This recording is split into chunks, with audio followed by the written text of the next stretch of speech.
안녕하세요. 주변들의 조민근 변호사. 안녕하세요. 송재승 변호사입니다. 본격적으로 겨울이 또 왔대요. 이번 주에 영하 17도까지 떨어지는 것 같아요. 10일이야 벌판이야. 올겨울이 조금 덜 춥다 했는데 늦지막히 춥네. 빙판길도 그렇죠. 많고 몸이 얼어있고 이러니까 넘어져서 다치고 보험사에 보험금 청구하고 이런 네. 사건들 굉장히 많은 것 같아요. 겨울철에 노년층 분들 보험사고 많이 발생하기 때문에 우리 송 변호사님 최근에 보험 사기 사건 불과 며칠 전에 혐의 없음 불기소 결정을 받았습니다. 불기소 결정문도 아직 확보되지 않은 상태예요. 보험 사기 방지 특별법 위반 사건인가요? 그게 이제 포함 관계에 있기 때문에 네. 사실 징역형은 똑같이 규정하고 있어요. 10년 이하의 징역형으로. 네. 다른 게 뭐냐? 벌금형만 좀 가져가고 있어요. 사기죄는 2천만 원 이하고 보험 사기 특별법 위반은 5천만 원 이하고 그 차이가 존재를 합니다. 사기죄 같은 경우에 형법 규정된 지가 워낙 오래됐고 사기죄는 그동안에 변화가 없었기 때문에 2천만 원 이상이라고 돼 있는데 2천만 원 이상이라고 꼭 낮은 게 아니라 그만큼 범위가 넓은 거죠. 제한이 없어요. 그렇습니다. 저희 의뢰인께서는 5개 보험사 연합으로부터 고소를 동시다발적으로 당했어요. 보험금 청구를 어지간히 하셨는가 보네. 연세 드신 분들 같은 경우에는 젊었을 때 지인분들 보험 설계사 하시는 분들이 있잖아요. 소개로 보험을 들어놉니다. 여러 개를 막 들어놔요. 실제로 아프거나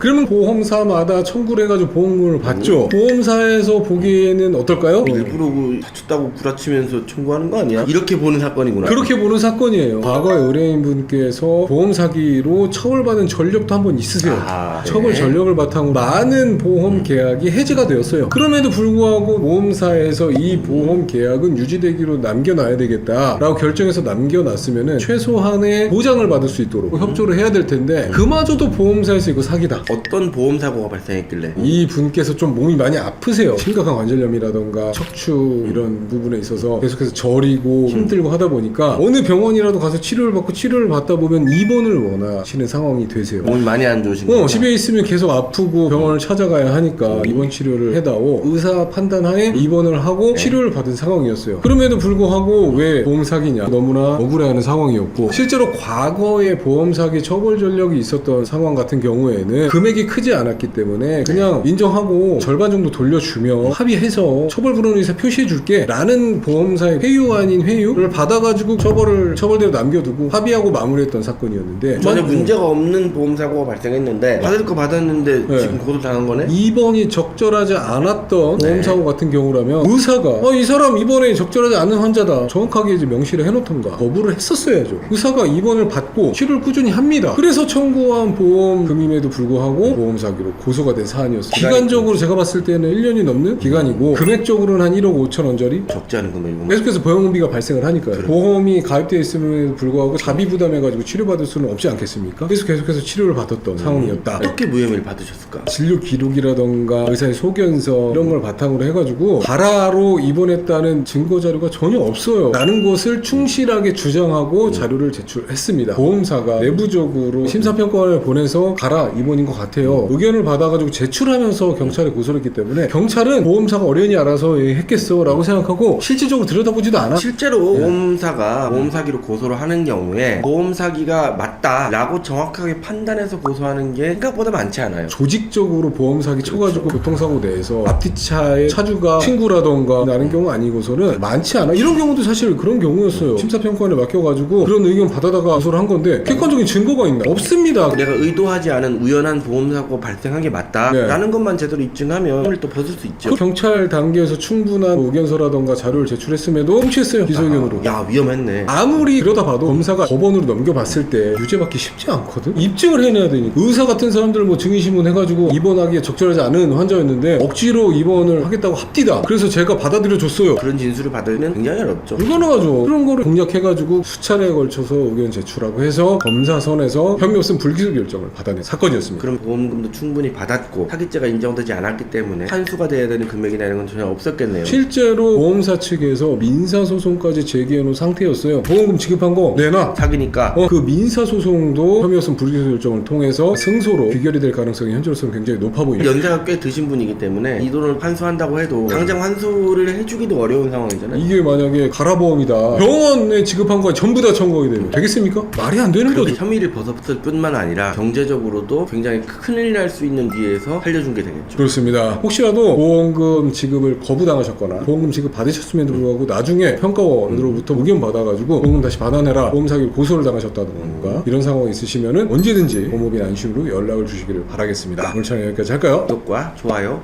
눌러주세요.